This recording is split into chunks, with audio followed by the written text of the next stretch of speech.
जीवन में सफलता के संबंध में कई प्रश्न पूछे जाते हैं।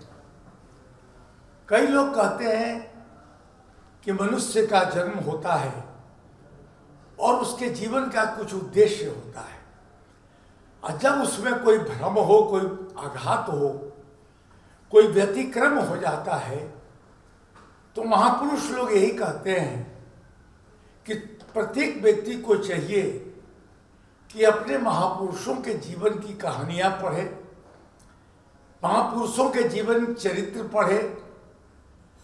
बड़े महापुरुष जो हुए हैं आज तक सफल व्यक्ति, उनके जीवन के मार्गों को देखे, बड़ों का अनुकरण करे। विभिन्न प्रकार की बातें कही जाती है हम लोगों के जीवन में, लेकिन एक बात और समझ में लेने जैसी है कि क्या कोई व्यक्ति किसी का जीवन चरित्र पढ़कर, कोई व्यक्ति किसी को देखकर, या कोई व्यक्ति किसी के परामर्श लेकर जीवन में सफलता प्राप्त कर सकता है? अगर ऐसा होता तो शास्त्र में एक बहुत बड़ा विरोध है। कई लोग यह मान्यता देते हैं, मनोवैज्ञानिक भी मानते हैं, कि प्रत्येक व्यक्ति अपनी अपनी प्रतिभा लेकर जन्म लेता है।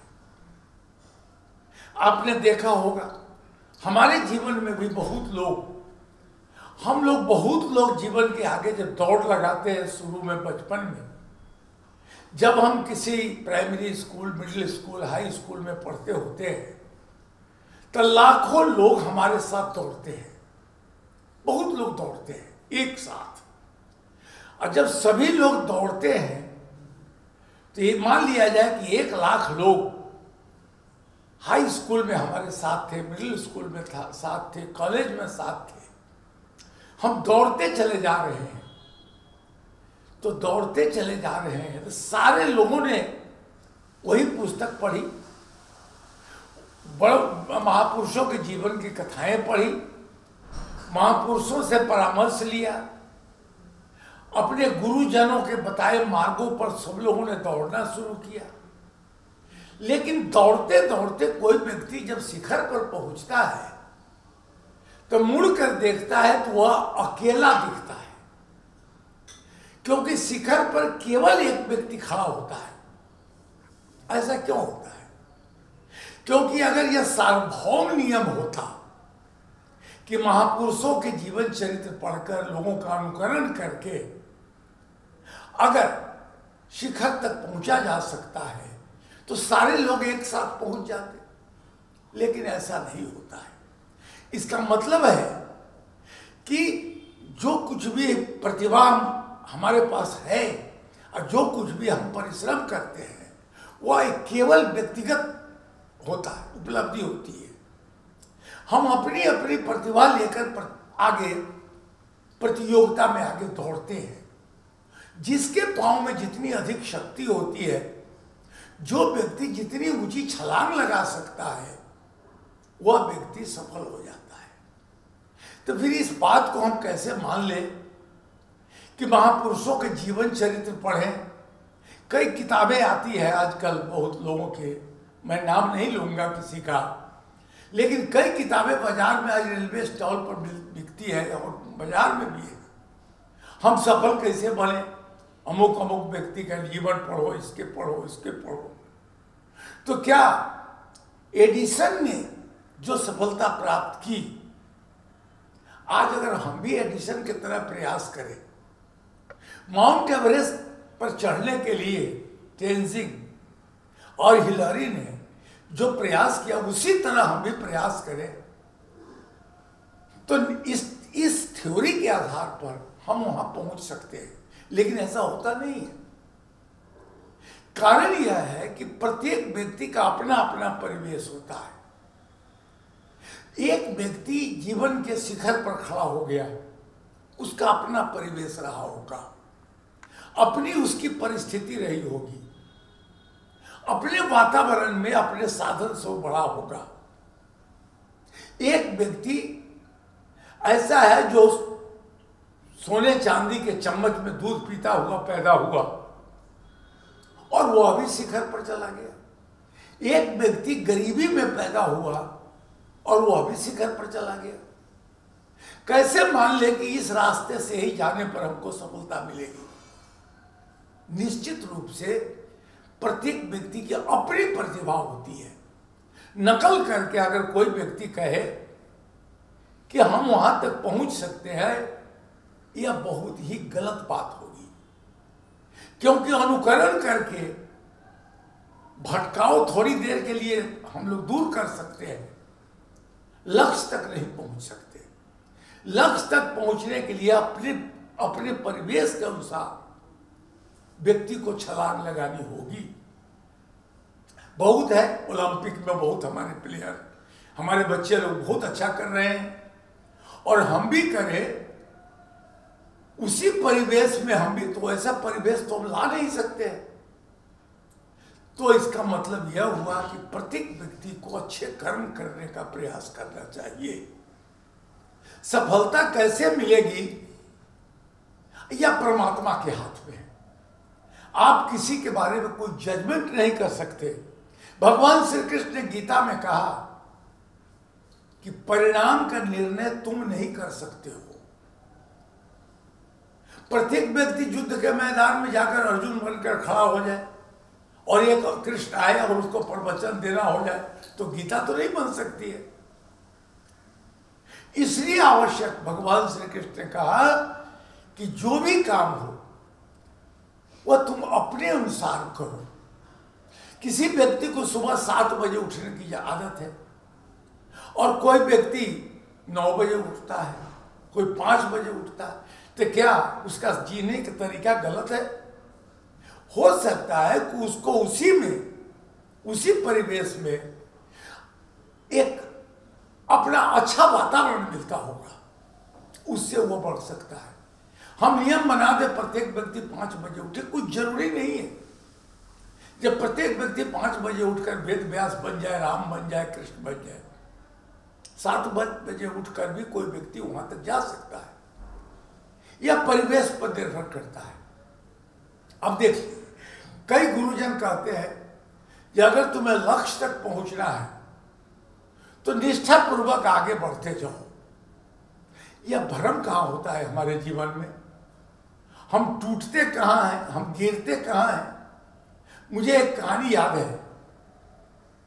एक गुरु ने अपने 10 शिष्यों को कहा कि तुम्हें शिखर पर चढ़ना है। 10 लोग चले। थोड़ी देर के बाद जब आधे रास्ता पर ये लोग शिष्य लोग गए तो किसी ने सूचना दी कि गुरुजी, हिमालय के शिखर के निकट बर्फ का तूफान आ गया है, बच्चों को रोकिए, बच्चों को रोकिए वहां। अब कैसे रोका जाए? आधे रास्ते तक तो लोग दौड़ चुके हैं। अब बहुत लोगों ने प्रयास किया कि रुको रुको रुको। कुछ लोग दौड़ते दौड़ते वहां तक पहुंचे भी, वहां तक कुछ लोगों को रोका भी, लेकिन 9 लड़के के बारे में कहा जाता है कि सुनते सुनते वो लोग लौट गए क्योंकि तूफान आ रहा। एक व्यक्ति दौड़ता चला गया ऊपर तक, वो शिखर पर पहुंच गया। शिखर पर पहुंचने के बाद उसने अपना ध्वज लहराया, फिर वहां से वापस आया। गुरु ने उसे पूछा कि जब मेरा आदेश था कि तुम लौट जाओ तो तुम लौटे क्यों नहीं? हमारे तो 9 बच्चे जो है, अच्छे बच्चे हैं, वे लोग लौट के आ गए, तुम क्यों नहीं लौटे? मेरी आज्ञा का पालन तुमने क्यों नहीं किया? देखिए, यहां जो अहंकार बोलता है कि गुरु कहता है कि तुम मेरी आज्ञा का पालन क्यों नहीं किए। अब शिष्य का जवाब सुनिए। अब शिष्य कहता है गुरुजी, मुझे तो सुनाई पड़ता ही नहीं है, मेरा तो कान खराब है, मैं सुन नहीं सकता। आप पुकार लगाते रहे, मैं नहीं सुन पा रहा हूं, और यही कारण है कि मैं शिखर तक चला गया। और जिन लोगों ने सुना वे लौट के आ गए, वो जीवन में कभी भी सफल नहीं हुए। तो 2-3 बातें हमारे लिए जीवन में बड़ी अनिवार्य है जो हम लोगों को करनी चाहिए। एक, हम अपने अनुसार वातावरण को बनाएं। अगर किसी व्यक्ति कोई कहता है कि आओ तुम्हें मैं IAS IPS डॉक्टर इंजीनियर बना दूंगा, तो पहले उससे पूछिए कि आप क्यों नहीं बने। आप बना सकते हैं, ठीक है, तो आपको भी तो बन जाना चाहिए था। नहीं बन सकता है वो, क्योंकि अलग अलग प्रतिभा होती है मनुष्य की। गुलाब के पौधे में, पेड़ में, डाली में चमेली का फूल नहीं खिलता। गुलाब के पौधा में गुलाब ही खिलेगा। हम लाख कोशिश कर रहे हैं कि अपने बच्चों को IAS बनाए, IPS बनाए, यह हो नहीं सकता। क्योंकि अगर हम IAS डॉक्टर इंजीनियर हैं, तो हमारे पिता ने भी कुछ प्रयास किया होगा, लेकिन हम तो यहां तक आ गए। क्या उन्होंने मुझे यहां तक भेजने का कभी प्रयास किया होगा? उन्होंने कहा कि पढ़ो, और पढ़ते पढ़ते लोग यहां तक आ गए, संघर्ष करते करते आ गए। तो यह नहीं बताया जा सकता है नदी में बाढ़ आ जाए और आपकी नाव फंस गई, और अमुक व्यक्ति ने एक कोई किताब में लिखा है कि नाव फंस जाए तो ऐसे करो, आप वैसी विधि का करेंगे तो आप कुछ नहीं कर पाइएगा, क्योंकि वहां का परिवेश एक अलग है। मनुष्य की प्रतिभा का मूल्यांकन करने की जरूरत पड़ती है। यह व्यक्ति क्या कर सकता है। आजकल स्कूल के बच्चों को देखिए, तमाम डॉक्टर इंजीनियर बनने के प्रयास में लगे हुए हैं। तमाम बच्चे कितने बन रहे हैं? कोई नहीं बन पाता है। 5-10 लोग बने, हजारों में, लाखों में, क्योंकि उसका परिवेश अलग है। एक वातावरण जो आप बनाकर देना चाहते हैं, वह वातावरण उसको सूट नहीं करता है। अब आज जो जितने सफल लोग हैं, अब उनसे बात करिएगा, वो अपनी कहानी बतावेंगे। मैंने इस परिवेश में परीक्षा दी और मैं पास कर गया। वह परिवेश आपके साथ नहीं है, तो फिर आप उसको नकल कैसे करेंगे? तो सबसे महत्वपूर्ण बात यह होती है कि प्रत्येक व्यक्ति अपनी निष्ठा, अपना संकल्प को स्थिर करे। हमको जीवन में ऊंचे उठना है। पहले तो मन में विचार पैदा करिए, डिसाइड करिए कि आपके मन में जो संकल्प आया है वो कितना पक्का है। एक निश्चय करके बताइए कि आपने जो निश्चय कर लिया कि मुझे IAS IPS डॉक्टर बनना है, उसमें कितनी गहराई है, कितना पक्का है वह। अगर वह पक्का है तो गोस्वामी तुलसीदास जी लिखते हैं, जा पर जाके सत्य सनेहु, सो ते ही मिले न कछु संगी। हमारे शास्त्रों में आया। हम लोग ध्यान करते हैं। ध्यान में क्या करते हैं? हम ऊर्जा को कंसंट्रेट करते हैं। कई लोगों के बारे में यह कहा जाता है, बताते हैं, विज्ञान में लोग कहा जाता है कि थोड़ा गड्ढा खंदो, चारों तरफ से पानी वहां आकर इकट्ठा हो जाएगा। पहले मन में निश्चय का गड्ढा तो खनें। कई लोग यह भी कहते हैं कि मुझे इस बालू की रेत पर एड़ी रगड़ने दो। ध्यान रखिए इसको, मुझे इस बालू की रेत पर एड़ी रगड़ने दो, विश्वास है कि पानी यहीं से निकलेगा। क्या आपके पास है? आपकी स्थिति, आपकी निष्ठा, आपका जो संकल्प है, ऐसा है? मैंने तो सुना रांची में एक साधारण व्यक्ति दशरथ माझी, उसने पहाड़ काट कर रास्ता बनाना शुरू किया और 16-17 साल लग गया, उसने रास्ता बना दिया। क्या ऐसा संकल्प आपके पास है? क्या आपने ऐसा ही निश्चय कर लिया कि शिखर पर मैं ही चढ़ूंगा? मैंने राजेंद्र बाबू के बारे में सुना। राजेंद्र बाबू से किसी ने पूछा कि आप जो जीवन में इतने ऊंचे पद पर पहुंचे, उसका कारण क्या है? कहा कि मुझे कोई कारण नहीं, किसी ने कुछ नहीं बताया। मैंने मान लिया कि मैं सफल बनने के लिए ही पैदा हूं। और कलकत्ता के प्रेसिडेंसी कॉलेज में पढ़ रहे थे, रिजल्ट निकला। राजेंद्र बाबू का किसी ने कहा कि रिजल्ट निकला है, जाइए परीक्षा का देख आइए। अब देखिए राजेंद्र बाबू बड़ी आसानी से जाते हैं और जाकर काउंटर पर जाकर, उस समय काउंटर पर रिजल्ट बताया जाता था। राजेंद्र बाबू ने काउंटर पर जाकर पूछा क्लर्क से, mister Banerjee, who stood second in my class? Banerjee देखने लगा ये कैसा बेवकूफ आदमी है। लोग पूछता है who stood first in my class, और यह व्यक्ति पूछ रहा है who stood second in my class. वो व्यक्ति बड़ा चश्मा ठीक किया और उसने पूछा कि मिस्टर राजेंद्र प्रसाद बताइए, आपने यह क्यों पूछा कि हु स्टूड सेकंड, फर्स्ट क्यों नहीं पूछा? राजेंद्र बाबू ने कहा कि मुझे तो पता है फर्स्ट कौन है। कहा कि अच्छा, रिजल्ट तो निकला नहीं था, आपको पता कैसे होगा? उन्होंने कहा कि रिजल्ट पेपर में देखिए, 1 नंबर में लिखा होगा राजेंद्र प्रसाद। और बात वही थी। यह डिटर्मिनेशन है क्या आपके पास? किसी व्यक्ति ने राजेंद्र बाबू से एक बार पूछा हो कि राजेंद्र बाबू बताइए कि आप जीवन में इतना प्रतिभाशाली कैसे हुए और लोग क्यों नहीं हो रहे हैं? तो उन्होंने बड़ी अच्छी बात कही। उन्होंने बड़ी अच्छी बात यह कही, उन्होंने कहा कि लोग यही सोचते हैं, का हो लोग का सोचिए, लोग का कहिए। मतलब कि हम जो भी काम करते हैं तो लोग से पूछ कर काम करते हैं। तो ऐसा फुटबॉल आदमी जीवन में कहीं नहीं पहुंचता है, because we are not football. हम लोग अदर्स ओपिनियन, हम दूसरे के एडवाइस लेकर चलने वाले लोग बनना चाहते हैं, तो हम राजेंद्र प्रसाद नहीं बन सकते हैं। अब बताइए, एडिसन 1000 प्रयोग करके रह गया, और यह भी सुनते हैं कि उसके प्रयोगशाला में किसी ने आग लगा दिया, जल गया।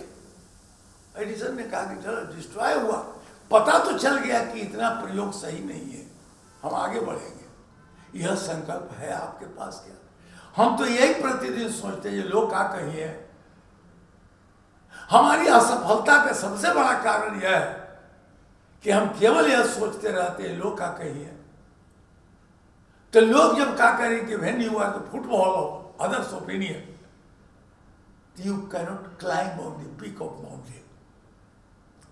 पहाड़ के शिखर पर चलने के लिए दूसरे से पूछ कर चलने वाला व्यक्ति कभी इतिहास नहीं लिखा। नेपोलियन ने किसी से नहीं पूछा, हिटलर ने किसी से नहीं पूछा, विवेकानंद ने किसी से नहीं पूछा कि मुझे जीवन में कैसे सफल होना चाहिए। हाँ, रामकृष्ण परमहंस ने एक बात बड़ी अच्छी कही थी। उन्होंने कहा था कि अगर तुम पहाड़ पर चढ़ना चाहते हो और चाहोगे कि सर पर मोटरी भी रखें और पहाड़ पर भी चढ़े, तो यह संभव नहीं है। तो मनुष्य के व्यक्तित्व का मूल्यांकन अगर करना हो तो उसकी प्रतिभा का मूल्यांकन करो, जो रास्ता कैसे बनाता है, कैसे किस प्रतिभा के साथ आगे बढ़ने का प्रयास कर रहा है।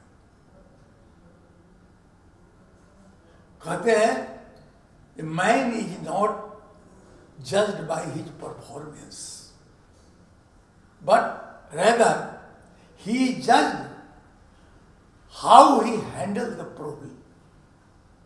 उसने समस्याओं का समाधान कैसे किया, इस प्रतिभा की बात करनी चाहिए। हम लोग, तमाम लोग यह चाहते हैं